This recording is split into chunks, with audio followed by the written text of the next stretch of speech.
Welcome to the debate. So, here's the reality. The traditional math for retirement, it's just broken. And when the numbers don't add up, what's the strategic move? Do you take a ready, fire, aim approach, just diving impulsively into new income streams to stop the bleeding? Or do you stand back, assess everything, and, ready, aim, fire? Exactly. And it really comes down to the difference between panic and precision. The Active Retirement Blueprint frames this perfectly with a swimming metaphor.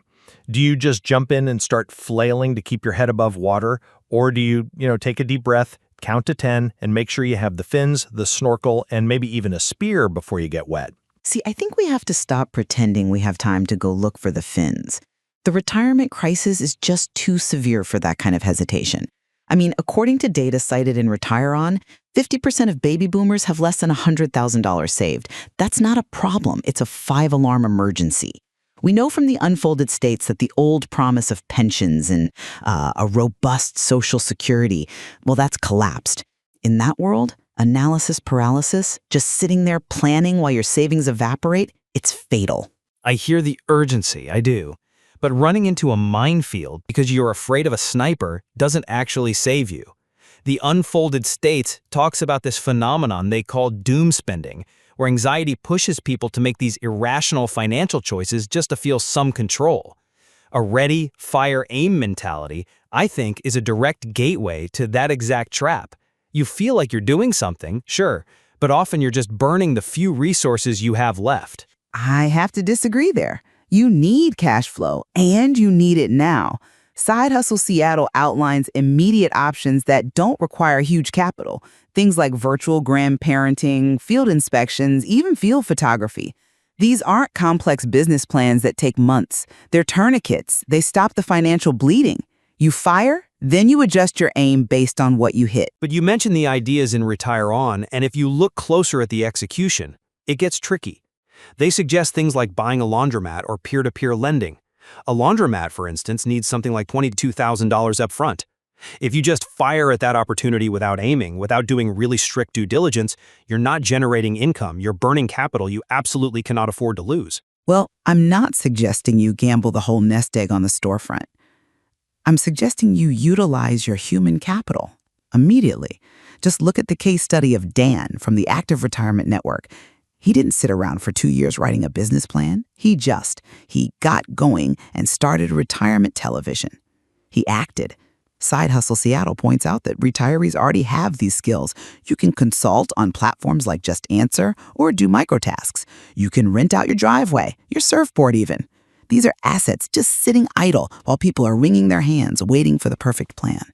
That sounds great on paper, but there's a lot of hidden friction there that the ready, fire, aim crowd tends to ignore. Even these quote-unquote simple hustles, they require aiming. You brought up Side Hustle Seattle, but they explicitly mentioned that for something like Hop, Skip, Drive, the rideshare for kids, you need 5 years of caregiving experience, you need background checks, fingerprinting. You can't just fire at that, you have to qualify. And Retire On admits that even so-called passive income like rentals requires management and insurance.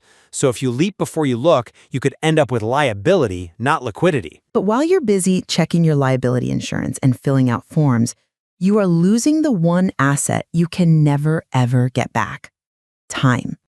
My Retired Life surveyed retirees between 75 and 80, and their number one regret was not retiring sooner.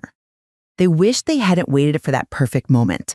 The whole ready, aim, fire approach, it just assumes you have an infinite runway to plan. You don't. Waiting until you're perfectly ready steals the best years of your life. That reasoning ignores the survival aspect, though. Yes, time was their number one regret, but number 3 was health. And the unfolded states makes it crystal clear that healthcare is often the single biggest expense in retirement. We're talking potentially hundreds of thousands of dollars.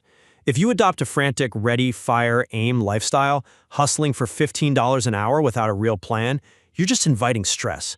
And once that stress compromises your health, the financial cost will dwarf any tiny micro-consulting fee you manage to earn. I just see it differently. The stress of poverty is far, far worse than the stress of activity. Doing something, even if it's messy, even if you have to adjust on the fly, is better than watching inflation just quietly eat away at a static nest egg. The best years are right now. You have to take the plunge. Action is necessary, I absolutely agree. But it has to be surgical. As the Active Retirement Blueprint advises, you need a cold, hard, realistic look at where you are before you make a move. You need the fins and the snorkel because the water is deep and you have to be ready for what you're going to encounter down there.